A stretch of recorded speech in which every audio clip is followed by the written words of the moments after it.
कहा कि भाई आपने कहा कि उस समय ये आप कभी कोई सुनते नहीं। आपके 10-11 आदमी मेरे ऑफिस में आए थे, मेरे को नहीं मिले। बिल्कुल आए थे। मतलब जब मैं 5 दिन के बाद में वहाँ पहुंचा, आपके ज्ञापन पे समझो तो करिए, आपके ज्ञापन पे मैंने हाथों हाथ लेटर बना करके संबंधी विभाग को भेजा।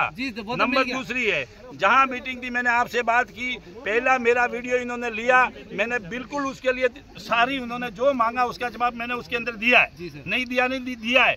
उसके बाद में जब दोबारा आपने मांगा उस समय भी मैंने जवाब, मेरा जवाब था, मैंने जवाब दिया है। उस दिन राज्यपाल आया हुआ था और राज्यपाल के लिए मैंने पहले ही जो मेरे पास 5 आदमी आपके प्रतिनिधि आए उसको बोला था कि मैं राज्य और जो दूसरी उस समय राज्यपाल के साथ गया।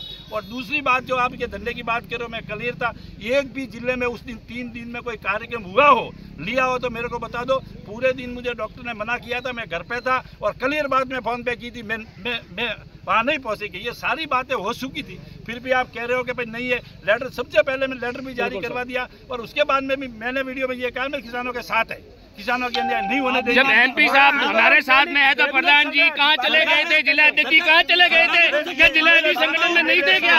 आपसे एमएलए साहब तो हमारे बीच में आए, आपने दिया, बिल्कुल इस बात को मान रहे हैं। प्रधान जी जिलाध्यक्ष जी कहाँ चले गए थे? एमएलए साहब ने तो धन्यवाद है सर, आप किसान नेता हो, सांसद साहब, आपने पहला लेटर निकाला था।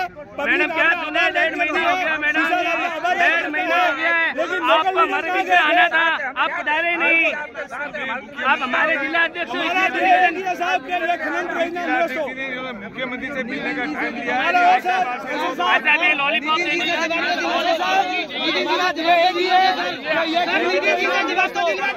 वो क्यों नहीं आ रहे हैं? उनके जवाब तो दिलवा दो सर, वो क्यों नहीं आ रहे हैं? उनके जवाब तो दिलवा दो, वो क्यों नहीं आ रहे? नितिन जी, बंसल साहब क्यों नहीं आ रहे?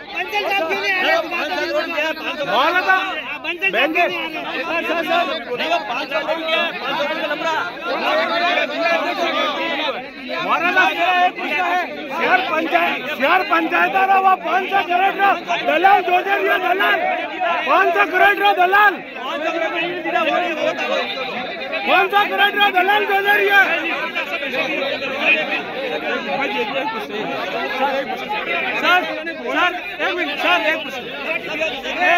एक प्रश्न है, 1 मिनट मेरा प्रश्न सुन लो। मेरा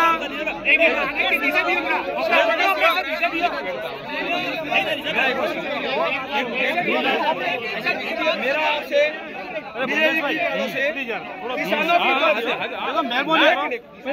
मेहरबानी करो, बीजेपी वालों को किसानों की तरफ से मेरा क्रमबद्ध निवेदन हाथ जोड़कर है, मेहरबानी करो,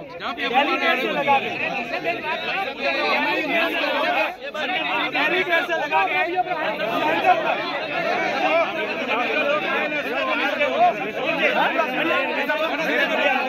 अरे सर नहीं लगेगा आपके सेंटर दर आपकी सरकार है, राज्य में भी डेलीगेट से लगा के बीजेपी तक आ गए। क्या मुख्यमंत्री जी इस एमयू को कैंसिल करेंगे कि नहीं करेंगे?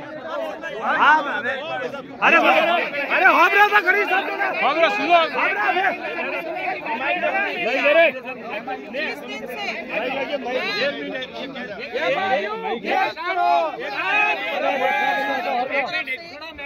मैं संगठन की तरफ से जो जवाब देना है वो मैं दे रही हूँ आपको जवाब। आप लोगों ने कहा अभी कि हम जनप्रतिनिधियों से जवाब मांगेंगे, तो सारे जनप्रतिनिधि आपके सामने हैं, वो सब आपको जवाब देने हम आए हैं।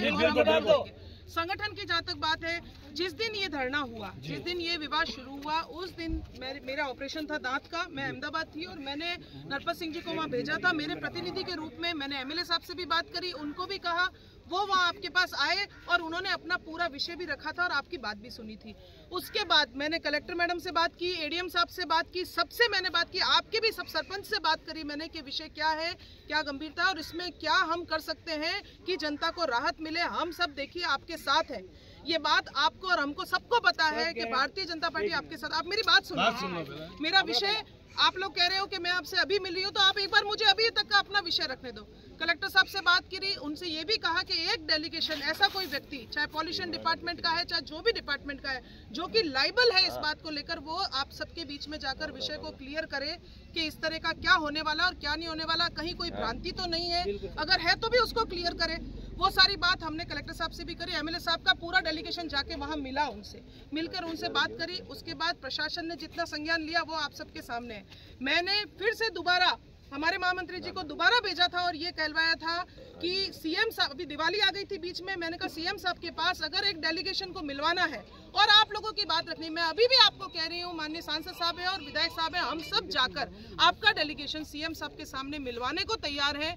आप व्यवस्थित जो आपकी मांगे हैं वो उनके सामने हम रखने को तैयार है। देखिए, मामला जो भी है वो हाईकोर्ट में है, कोर्ट का मैटर है, उसके बावजूद भी सरकार जहां आपके सहयोग के लिए जो भी कर सकती है, उसमें हम जो कर सकते हैं उसके लिए हम आपके साथ हैं। ये मेरा आप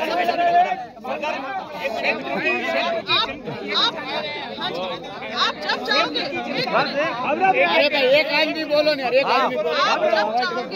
आप जब चाहोगे, आप दिवाली बीत चुकी, जब भी आप लोग चाहोगे, आपका एक डेलीगेशन, माननीय एमएलए साहब, मैं, हम सब, माननीय ओटाराम जी ने भी कहलवाया था, मंत्री है वो इस क्षेत्र के, कि आपका जो डेलीगेशन मिलवा के आपका जो उचित मांगे हैं, जो विषय है, वो भी पूरा मुख्यमंत्री जी के सामने रखेंगे और इसमें सरकार जो आप लोगों के लिए सही कर सकती है उसका हम पूरा प्रयास करेंगे। हमारी एक निवेदन है कि जानना चाह रही है कि ये मामला 2011 से चल रहा है। हाँ, 2011 से ये मामला चल रहा है। हमारे इन क्षेत्र की जनता को उस दिन पता चलता है 19/9 को, जब जन सुनवाई होती है। जन सुनवाई के एक दिन पहले पूरी क्षेत्र की जनता को पता चलता है कि ऐसी कोई खनन परियोजना इस क्षेत्र में आ रही है। हम ये पूछना चाहते हैं, क्या हमारे इन जनप्रतिनिधियों को नहीं पता था कि ऐसी कोई योजना चल रही है या कोई कागजों में दौड़ रही है? तो क्षेत्र के जनप्रतिनिधियों ने इतनी गंभीर बात को क्षेत्र की जनता से क्यों छुपाया? बंद कमरे में क्यों करी? बंद कमरे में करना चाहते हैं। सारे सरकारी विभाग से जितने भी कार्य होने थे वो कंपनी ने करवाए, तो क्या सब सरकारी विभाग से सारे कार्य हो रहे थे? तो क्या हमारे क्षेत्र के जनप्रतिनिधियों को तो नहीं पता था कि ये कार्य हो रहे हैं सारे विभाग से? और हमारे पास में एक एक एविडेंस है, एक एक कागज है कि सारे सरकारी विभाग से पूरी फाइल कंप्लीट होने के बाद में गई है। और उसके बाद में जब जन सुनवाई की तारीख आई, जन सुनवाई को भी सरपंचों ने हमसे छुपाया। बंद कमरे में सुनवाई होना चाहती थी, लोग जग गए, इसलिए वो सुनवाई बाहर हुई। हमने आपत्तियां लगाई, लेकिन उसके बाद में कंपनी ने उन आपत्तियों का जवाब दिया। हम तो हमारे क्षेत्र के जनप्रतिनिधियों से ये भी पूछना चाहते हैं कि मामला अगर 2011 से चल रहा था और आपके संज्ञान में था, तो आपने पब्लिक से बात क्यों छुपाई? इसके पीछे आपकी मंशा क्या थी? बिल्कुल,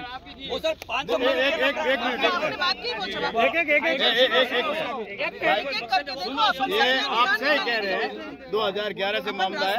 उस समय का इनके पास में कोई मतलब किसी जनप्रतिनिधि को ना तो कोई सूचना दी। जैसे मैं आपको यूआईटी के बारे में बताता हूँ कि 2021 को यूआईटी गजट नोटिफिकेशन जारी हुआ नहीं था। उस समय से कार्रवाई चलती थी और बाद में गजट नोटिफिकेशन जारी भी कर चुके थे। और गजट नोटिफिकेशन जारी करने के बाद में मैं सीएम को मिला, हमारा 2 से 5 जने, तो मैंने कहा कि भाई मुझे ये जानकारी नहीं है कि आप लोगों ने बिना कागजात में लिए ये गजट नोटिफिकेशन जारी कैसे किया। तो सीएम साहब ने कहा कि आपके नॉलेज में तो होगा। मैं क्यों होता तो मैं आपके पास में अब तक चुपचाप क्यों बैठता, विधानसभा में प्रश्न लगा देता। पर उन्होंने कहा कि जब मैंने कहा कि मेरे पास में कोई कागज आपने भेजा हो तो आप मुझे निकाल करके दे दो, आप जैसे बारीकी से, तो उनके पास में कोई जवाब नहीं था। और फिर इन्होंने सीएम साहब ने उस गजट नोटिफिकेशन को कैंसिल कर दिया 29 गांवों को। इसी तरह ये भी मामला है कि 2011 तक अपनी सरकार थी नहीं, 13 से सरकार आई। फिर उसके बाद में ये कोई कागज मेरे जानकारी में अगर होता तो ये माँ सरस्वती और मार्कंडेय जी की कसम खा के कहता हूँ कि इस बात का किसी को कोई भनक तक हुआ हो तो ये गांव वालों को भी पता है। कोई दूरबीन लेके घूमता है, कोई घूमता है तो वो बारीकी से गांव वालों को भी पता पड़ता है। बाकी ऐसा कहीं हुआ नहीं है और मेरी जानकारी में है नहीं। ये बात है, आपको मैं क्लियर स्पष्ट किया। आप हमारे क्षेत्र के विधायक हो, आपको जानकारी नहीं थी, इसका मतलब तो ये है कि सरकारी अधिकारी हमारे क्षेत्र के जनप्रतिनिधियों हो गए और उन्होंने अंतर खाने ये कार्रवाई पूरी कर दी, तो फिर आप उनके खिलाफ एक्शन लीजिए। ये बात सही है। उनके खिलाफ कठोर कार्रवाई कीजिए। 2011 के अंदर यहाँ कौन सा पटवारी था, कौन सा गद्दारी, उसकी लिस्ट बना करके अगर जिंदा है तो उसके खिलाफ कार्रवाई करके उसके खिलाफ 2011 के अंदर हुआ है। और 2011 के अंदर कौन कौन अधिकारी थे उसके खिलाफ जो जिसका समय है उसके लिए साथ अपने जो करना है जो हम करेंगे।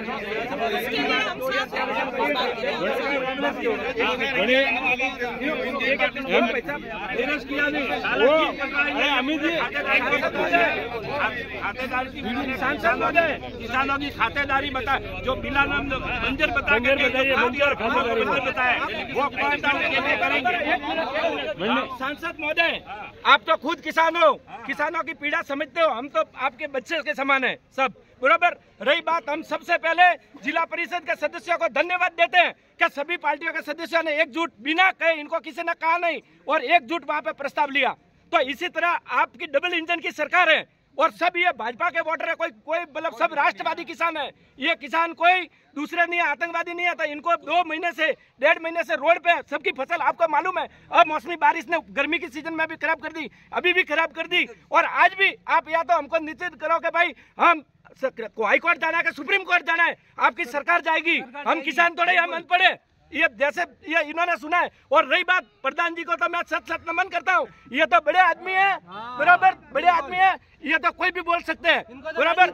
ये तो बीच में मैंने एक सुना था, एक कोई बंजारा करके कोई पटवारी के कौन था, तो कोई बात सुनी थी, कोई न्यूज भी मैंने पढ़ी थी। तो इनसे तो हम डरते हैं, ये तो कोई भी बयान कर सकते हैं। तो आप विधायक महोदय और आप और जिला अध्यक्ष जी, आप हमारे को आप यूँ करो कि भाई ठोस बात करो कि भाई हम करेंगे, निरस्त करवाएंगे। हाँ, निरस्त हमारे कोई चाहिए ही नहीं है कांग्रेस में। ना हम अपनी बिलान जनता को अपने गाँव की मगरिया देंगे। हमारे को तो ये परियोजना निरस्त करवाने का आश्वासन, आज आपका सारा प्रतिनिधि मंडल यहाँ पे मौजूद है।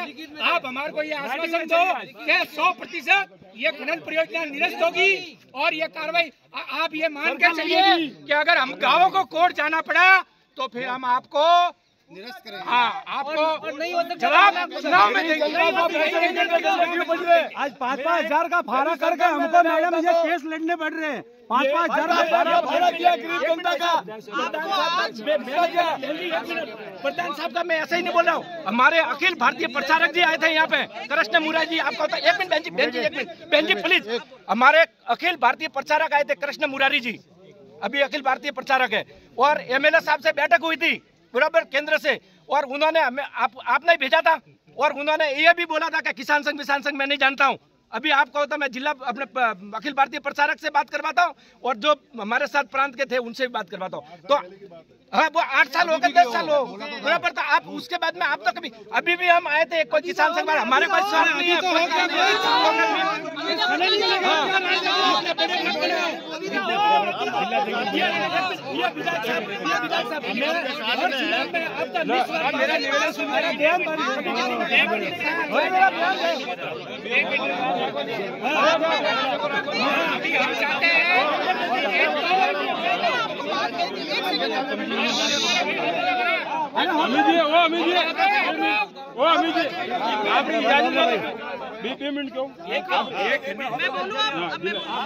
मामला कोर्ट से हुआ, फैसला कोर्ट से हुआ। इसमें आश्वासन देने वाले, मैं ये एक आश्वासन हम आपको देते हैं कि सीएम साहब के साथ आपका डेलीगेशन मैं जल्दी से जल्दी मिलवा के आपकी बात तारीख आप तय करो।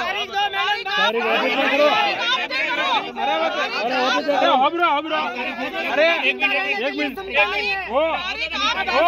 जिंदा रहने की क्षमता ही नहीं, हमारी खत्म हो गई। अमित जी, मैडम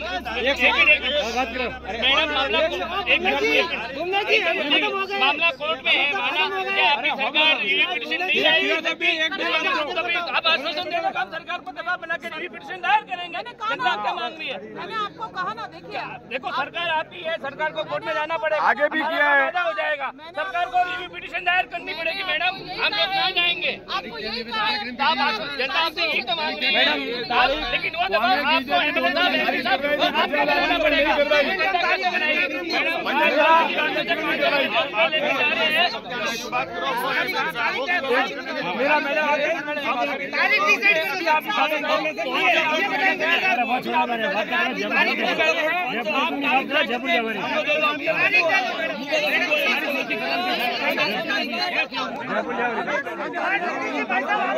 नितिन जी भाई साहब आपने जवाब नहीं दिया। नितिन जी भाई साहब, नितिन जी भाई साहब, विधान बदल, विधान बदल, मेरी धराशायी नहीं चलेगी, नहीं चलेगी,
ऐसा